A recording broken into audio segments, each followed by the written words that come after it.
you've been lied to your entire life. Every time you looked at a world map in school, in an atlas, or on your phone, you were seeing a geographic illusion so convincing that most people never question it. Greenland appears massive on almost every map you've ever seen, looking roughly the same size as the entire continent of Africa. But here's the thing that will completely change how you see the world. Africa is actually 14 times larger than Greenland.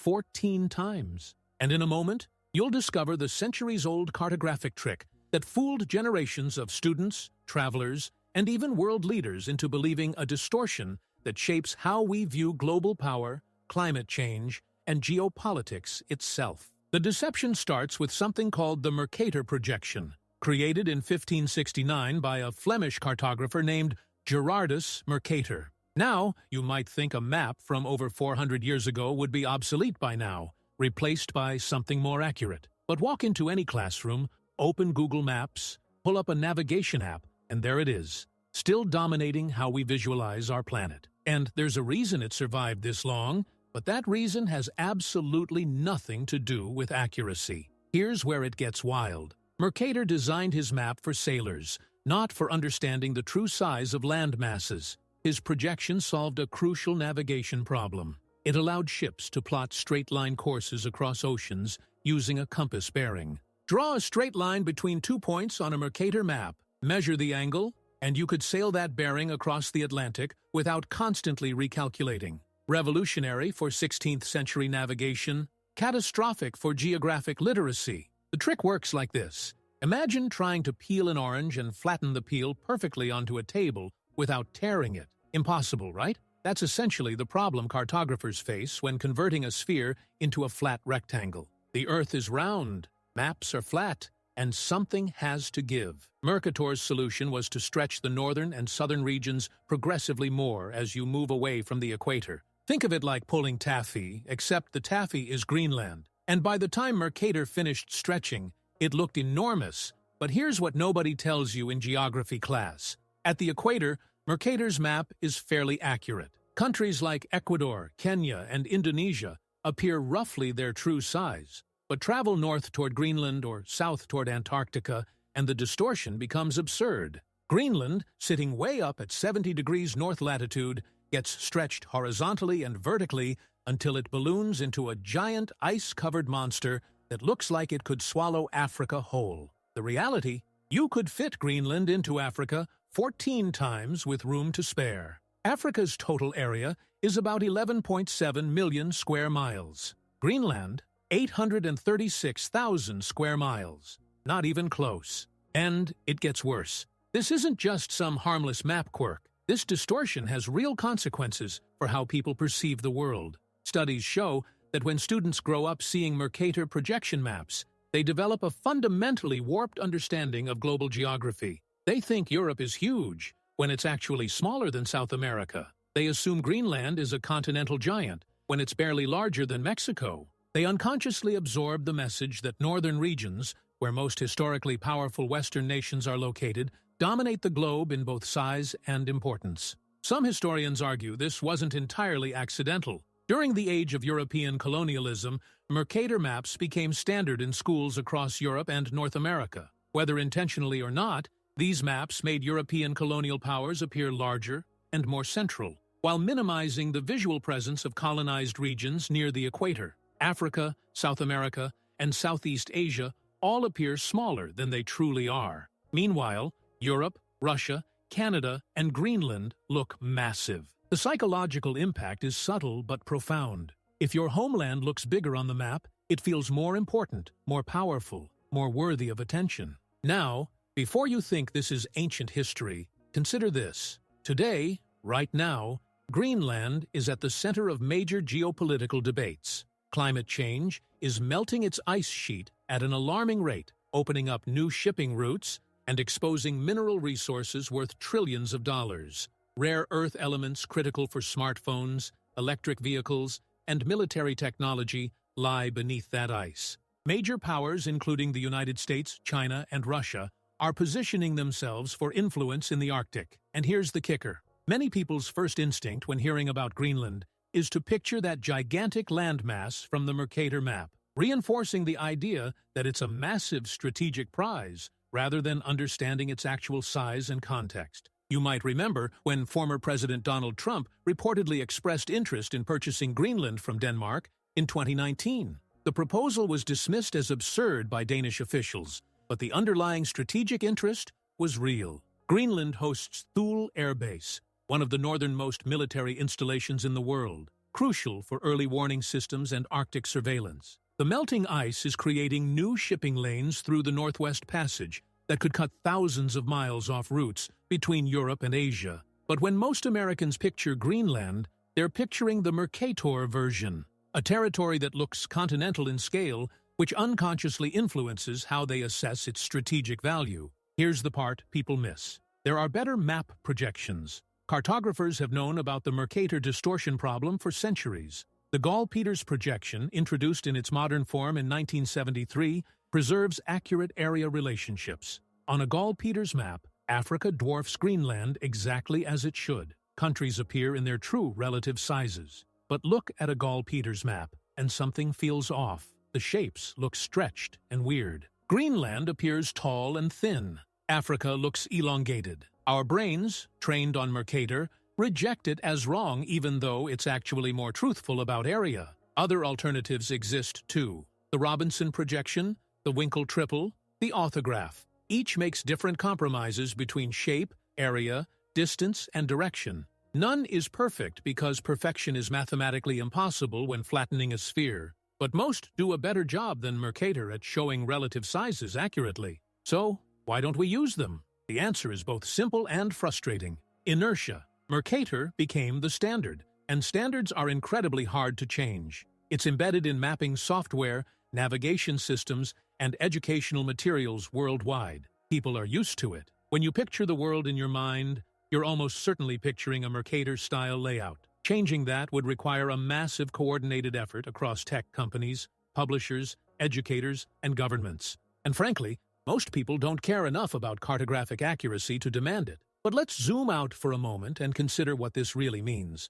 Every time a news report shows a world map with a story about global development, climate change, or international conflicts, the Mercator projection subtly reinforces outdated mental models. It makes the global north look dominant and the global south look smaller and less significant. It distorts our intuitive sense of where most people actually live. Did you know that more people live in the tiny red circle you could draw around Nigeria than in all of Russia, the largest country by area?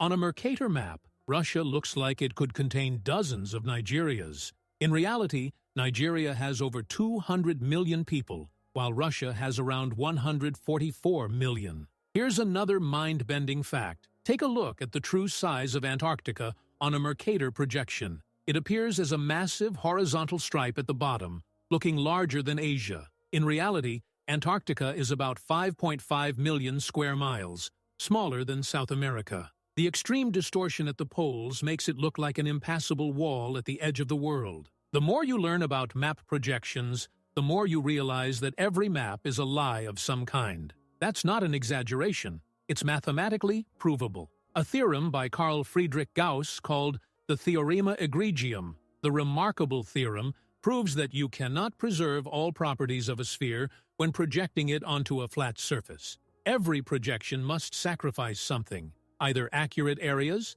accurate shapes, accurate distances, or accurate directions. Mercator sacrificed area to preserve direction. That choice made sense for navigation, but created the geographic illusion that persists today. Now here's something that should absolutely terrify you about how this affects real decision-making. During the Cold War, American military planners and the general public viewed the Soviet Union through Mercator-distorted lenses. The USSR stretched across the top of the map, looking like an enormous red threat looming over everything. This visual reinforced Cold War anxieties and influenced defense spending, nuclear strategy, and foreign policy. Meanwhile, the true scale of equatorial regions where much of the developing world's population lived was minimized in popular consciousness. Education systems have slowly started acknowledging the problem. Some schools now teach students about different projections and their trade-offs. The Boston Public Schools made headlines in 2017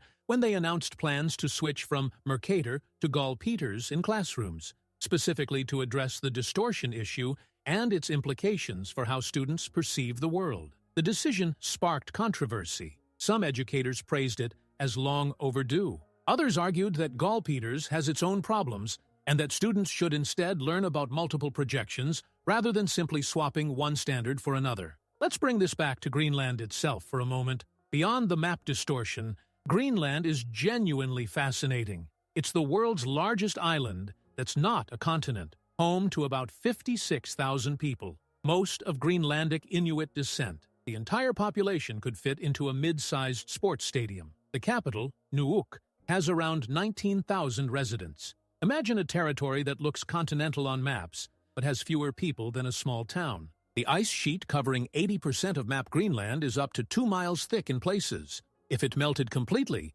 global sea levels would rise about 24 feet, flooding coastal cities worldwide. That's the real strategic concern, not the landmass itself, but what's happening to it. Climate scientists monitor Greenland obsessively because it's a canary in the coal mine for planetary-scale climate change. The ice loss rate has accelerated dramatically over recent decades. Some projections suggest that Arctic summers could be ice-free within our lifetimes. And here's where the geopolitics gets really interesting. As ice melts and exposes bedrock, mineral exploration intensifies. Greenland has significant deposits of rare earth elements, currently dominated by Chinese mining operations globally. Western nations want alternatives to Chinese supply chains. Greenland could provide them. The island also sits astride potential shipping routes that would transform global trade if they become reliably navigable. Companies and nations are positioning themselves now for a warmer Arctic future. Denmark has governed Greenland since 1721, though Greenland has had home rule since 1979 and further expanded autonomy since 29. The relationship is complicated. Many Greenlanders desire full independence, but the economic challenges are daunting. The island's economy depends heavily on fishing and subsidies from Denmark. Developing mining and shipping infrastructure could change that equation, potentially making independence economically viable. But it also risks environmental destruction and the loss of traditional ways of life. So what's the takeaway from all this? First, question the maps you see. Understand that every map makes choices, and those choices shape perception. When you see Greenland looking huge, remember it's an artifact of centuries-old navigation needs, not geographic reality. Second, recognize how these distortions influence everything from education to policy. The maps we internalize become the mental models we use to understand global challenges. If those models are fundamentally distorted, our thinking about climate change, resource distribution, and international relations starts from flawed premises. Third, and this is crucial, use better tools when you actually need accurate comparisons. Websites like The True Size allow you to drag countries around on a map and watch them shrink or expand as they move between latitudes, revealing the Mercator distortion in real time. It's eye-opening to drag Greenland down to the equator and watch it become smaller than Algeria. Educational resources exist that teach map literacy, and they should be standard curriculum everywhere. The Mercator projection fooled the world for over 4 centuries, making Greenland look like a giant when it's really closer to the size of smaller territories. That distortion continues influencing how billions of people visualize the planet. But now you know the truth. You know the trick. And once you see it, you can't unsee it. Every map becomes a puzzle to decode, rather than an objective truth to accept. And that's exactly how it should be. If you enjoyed this deep dive into hidden geography and the ways our perception is quietly manipulated by centuries-old design decisions, subscribe to the channel for more stories about how maps, data visualization, and information design shape the way we understand reality. Hit the like button if this changed how you see world maps. And here's a question for the comments. Should schools completely stop using Mercator projection maps, or is it better to teach students about multiple projections and their trade-offs? Let me know what you think. There's a link in the description to an interactive tool where you can explore map distortions yourself. Thanks for watching, and remember, the world is never quite what it appears to be on the map.